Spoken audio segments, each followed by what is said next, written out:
All right, today we're going to play medical detective. We're going to unravel a puzzle that can be incredibly confusing and, honestly, really distressing for the people who live it. We're looking for the hidden connection between health events that seem completely random, but they're not. So let's start with the central mystery.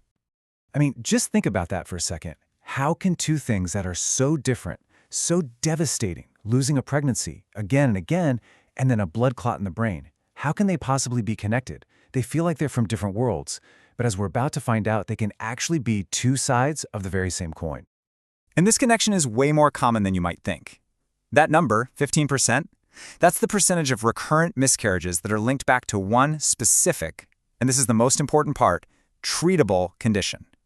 So this isn't just a number, it's a massive clue.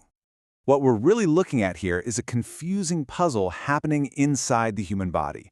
These heartbreaking events aren't just bad luck. No, they're clues. They're pieces of evidence that point to a much deeper issue, where the body's own systems are getting their wires crossed in a really dangerous way. So, it's time to meet our prime suspect. The culprit behind this whole medical mystery is a condition called Antiphospholipid syndrome, or just APS for short. And this is where all those scattered puzzle pieces start to click together.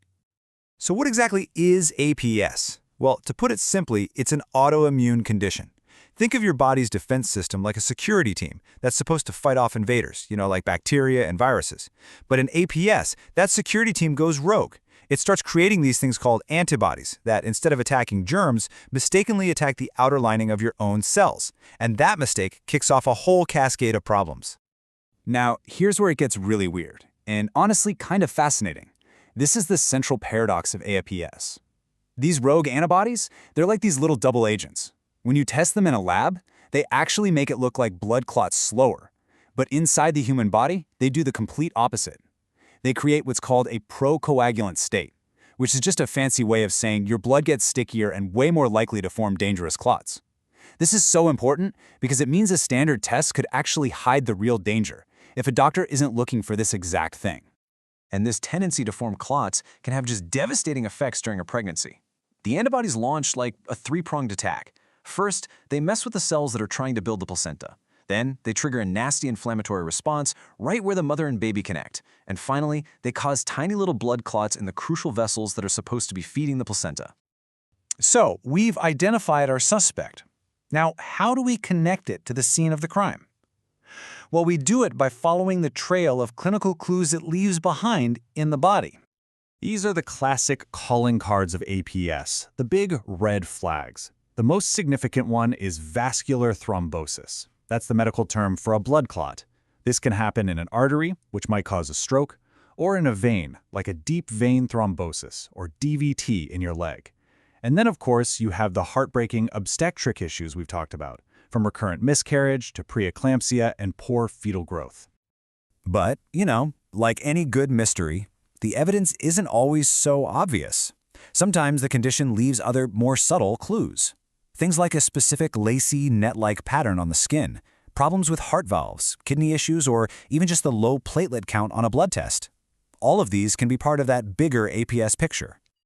Now, while most people with APS will deal with the things we've just discussed, we do need to talk about a rare but incredibly severe form of this condition.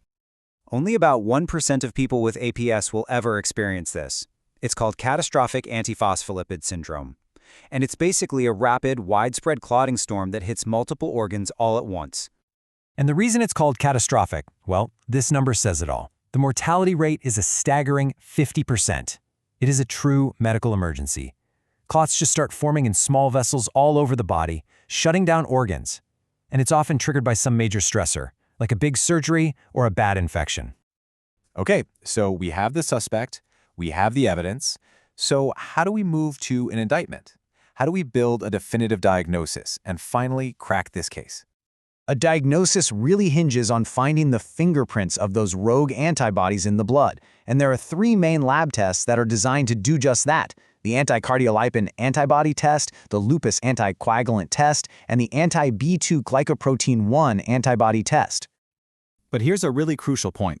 Just having a positive test isn't enough to make the diagnosis. It turns out about 5% of totally healthy people can have these antibodies just floating around with zero issues. And this is exactly why those clinical clues, the blood clots or the pregnancy complications, are so absolutely essential to the puzzle. So the official diagnosis is a two-step process. Simple as that. First, you have to have the clinical evidence, that history of either clotting or specific pregnancy problems. And second, you need the lab evidence, a positive blood test that's then confirmed a second time at least 12 weeks later, just to show that it's a persistent problem, not just a blip.